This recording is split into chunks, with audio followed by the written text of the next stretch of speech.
Hi, Scott Lackman, 4510 TV. This morning, viewers, we're at BPW Caboolture Breakfast. That's Business and Professional Women. And with me, the President, Linda Upton. How are you going, Linda? Very well, thank you, and good morning, Scott. Linda, an exciting day for business and professional women and women around the world is its Equal Pay Day. Can you tell our viewers about that? Absolutely. Equal Pay Day, BPW are on the world stage for Equal Pay Day. We have representatives even in the United Nations, so we do represent at a local, international and national level. It's very important because women are being discriminated against in a lot of industries, not all industries, but in a lot of industries. And what we want to do is make sure that women are paid equally for the equal work. We don't want better than men, we want the same as men. Excellent. We're going to have some overlay footage today, viewers, so hold on. About 8 to 10 minutes of this footage. We're going to have 4 different speakers this morning giving their opinion and views on equal pay. How do you see that rolling out? Well, we have 4 different speakers speaking on actually different countries or different regions of the world, just highlighting either how well they're doing or how they need to improve, and that'll give us a little bit of an idea of what's happening in the world stage as far as Equal Pay Day goes. Okay, so for our viewers, let's hang on to that. And 2 special guests this morning. We have Mark Ryan, MP, Minister for Corrective Services and Police, and also Katarina Carroll, the new Commissioner for Queensland Police. That's exciting. Well, that is absolutely exciting. We're just so overwhelmed that she's agreed to come to visit our breakfast. Katarina obviously is the first female Commissioner for Police, so that's such a big coup for women worldwide, and certainly somebody that we can aspire, learn from. And of course, Mark Ryan has been a very good friend to BPW for years, and we're really thrilled to have him on board. Linda, for our viewers, if you're a lady out there in our community in business, how do we get involved in BPW? Well, we meet at the first Friday of every month at Centenary Lake Sports Centre. More than welcome to come along. Women are always welcome to come along. It's not just business and professional women, but we do aim for business and professional women. So we're about mentoring each other and encouraging each other in business. Okay. Excellent. Linda Upton, President of Caboolture BPW. A great day here, Equal Pay Day. For me personally and our viewers, I agree. If you can, male or female, if you can do the job, you should get paid the same. Thank you, Scotty. I appreciate that. Now, BPW Australia calls on leaders in government and industry to initiate strategies to address and close the gender gap. The gender gap has hovered between 15% and 19% for the past 2 decades, based on the Australian Bureau of Statistics, the average weekly earnings and survey data. So it's very important that we are aware of this and we do address this. And as I say, it's not in every industry. Some industries are quite equal, but there are industries that are suffering. So I have invited 4 of our members to come up and speak to a different region of the world about their Equal Pay Day experience. My first speaker today is Gail Hudson. Please welcome Gail Hudson to the lectern. She comes with baby in hand. Nanny daycare day today, ladies, sorry. Good morning. So I've been asked to present about Africa. Linda's got a slide there to go up shortly. It will take 135 years to close the gender gap in sub-Saharan Africa. It will take more than a century to close the gap between men and women in sub-Saharan Africa, according to the World Economic Forum's 2018 Global Gender Gap Index. If the current inequality between the gender persisted, it will take 135 years for men and women to be equal. As a region, the Middle East and North Africa fared worse, 153 years.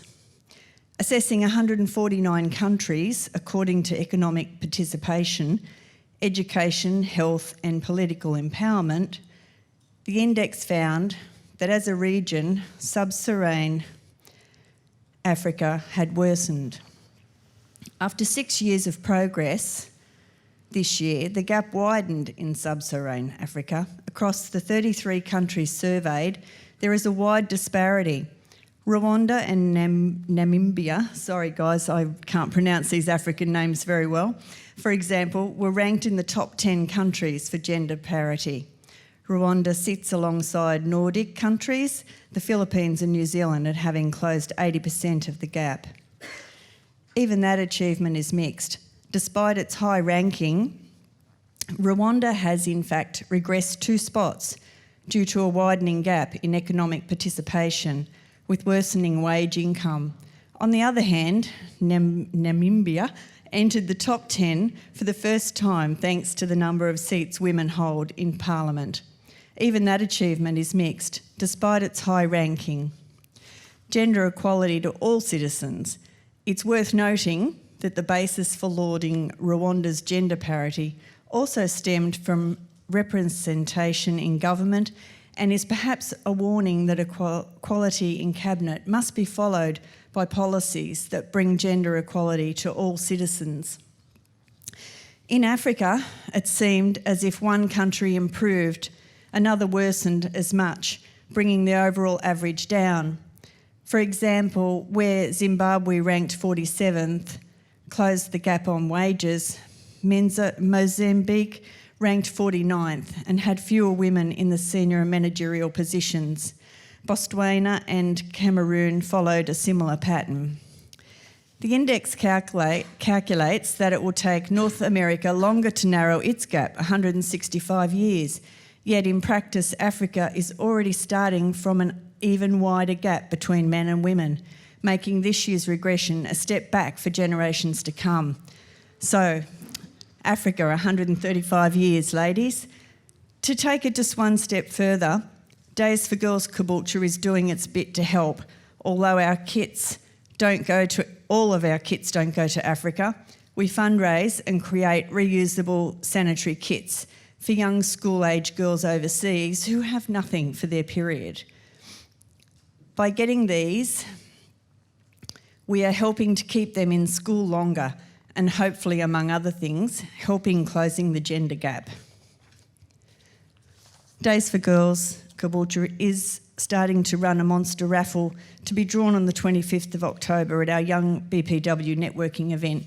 I'm hoping that once we get it kicked off, everyone can give us a hand. Thank you. Thank you, Gail. That was fabulous, thank you. It's so important that we are aware of what's happening throughout the world. Our next speaker will be Lauren Plaistow. Lauren, would you mind please coming? Please welcome Lauren to the lectern.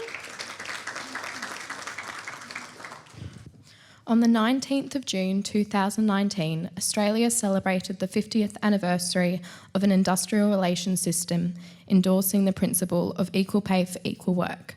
Yet 5 decades on, a gender pay gap still remains. The gender pay gap is the difference between men and women's average weekly full-time earnings, expressed as a percentage of man's earning. In May 2018, Australia's full-time gender pay gap was 16.1%, which equates to women earning on average $244.80 less per week than men. At the current rate of progress, it is estimated that in Australia it will take over 108 years to eliminate this gender-based discrimination in the public domain, let alone the private sector. This statistic means that another 4 generations of women, that's me, my daughter, my granddaughter, and my great-granddaughter, will be discriminated against in the workplace. Over the last few decades, Australia has seen a considerable increase in women's labour force participation. Levels of education, greater support to working families through childcare, paid parental leave and flexible working arrangements. Key pieces of legislation have also been introduced in order to combat workplace inequalities. However, across the same period, the full-time gender pay gap has barely shifted. The gender pay gap is influenced by several factors: discrimination and bias in hiring and pay decisions, women and men working in different industries, with female-dominated industries attracting lower wages. Women's disproportionate share of unpaid caring and domestic work, lack of workplace flexibility to accommodate caring and other responsibilities, especially in senior roles. Women's greater time out of the workforce, impacting career opportunities and progress. As we can see, equal pay is not just about equal wages. The gender pay equality is about ensuring that both men and women are paid fairly for the work they perform and receive the same opportunities to develop in the workforce. Thank you. Well done, Lauren. And Lauren is our young BPW. What a wonderful woman. Could I please welcome Maureen Wise to the lectern, please? Thanks, everyone. It's interesting, isn't it, how we hear of the inequality of pay in places like Africa. We probably expect that. In Australia, we don't. Certainly not in America. I'm talking about equal pay in the USA. It's just fascinating that in this day and age, that a country that purports itself to be, I suppose, as advanced as it is, still has quite a gap to fill. On June the 10th, 1963, this was the year of the American Civil Rights Act, or the year before actually, under the direction of President Kennedy, the US Congress passed a thing called the Equal Pay Act. Its aim was to abolish wage and working conditions disparity based on sex, and provides that, I'll quote here, no employer having employees subject shall discriminate between employees on the basis of sex by paying wages to employees at a rate less than the rate at which he pays wages to employees of the opposite sex for equal work. And yet, 50 years later, there's still that pay gap that they haven't been able to fill. Further bills and amendments have been passed over the years since, refining the Act and ensuring that pay gaps are eliminated and that those in breach of the EPA are investigated and charged. As a result of these refinements, the EPA became the Equal Employment Opportunity Commission in 1979. Yet, still, there's that gap. According to the National Women's Law Centre fact sheet, the Director of Research, Jasmine Tucker, stated in 2018 that women who work full-time year-round in the US are paid an average of just 80 cents for every dollar paid to their male counterparts. Now, this is the USA we're talking about, right? This is not a third world country. This is one of the first world countries. This means that over a 40-year career, women would have to work an extra 10 years to earn the same as men. Or typically $400,000 over their lifetime to equal the same. This threatens their economic security and ability to save for retirement. And the interesting thing is that they were looking for reasons for the pay gap, and they say it's still unexplained. They can't even work out why there's this pay gap. But it's not just in employment, it's also in the sports arenas too. You may have heard recently that the women's national soccer team, who they were the fourth Women's World Cup title. They were the most of any national women's soccer team, as well as 4 Olympic gold medals that they'd won, 8 what they call CONCACAF Gold Cups, and a highly decorated team. They've won more events than what the men's team have, and yet they were still being underpaid compared with the men. The disparity there was $1 million less over the year than what the men had been earning. 28 members of the American team filed a lawsuit, and this is still being fought against.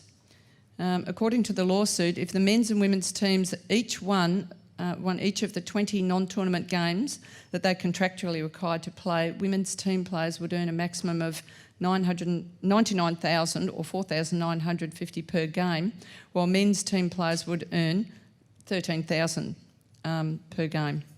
The case is still before the courts. And so this is still an ongoing battle, and they haven't yet found a way to find it. So let's see what the future holds. Okay, thank you. Thank you, Maureen. Wonderful. Our final speaker for our Equal Pay Day Forum here is Donna Plaistow. Please welcome Donna. Thank you. Thank you very much. Scandinavia.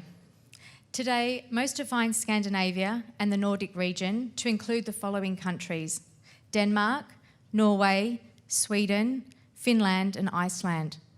I was inspired to research Scandinavia from reading an article about the women of Iceland holding a Women's Day off in 1975, a strike when half the country downed tools.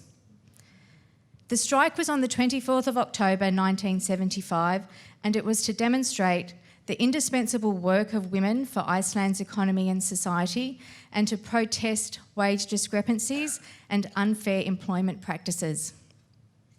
Participants, led by women's organisations, did not go to their paid work. They did not do any housework or child rearing for the day. 90% of Iceland's female population participated in the strike. It was a moment of truth for many, and can explain the other name the day has been given, the Long Friday, for those left to fill the roles that the women do daily. Imagine 25,000 women of the 220 population of the day rallying in the capital centre. Iceland's parliament passed a law guaranteeing equal pay the following year. The Global Gender Gap Index explained that the Nordic nations continued to act as role models in terms of their ability to achieve gender parity. Iceland maintains its superiority as the world's most gender equal society, a position it has now held for a decade.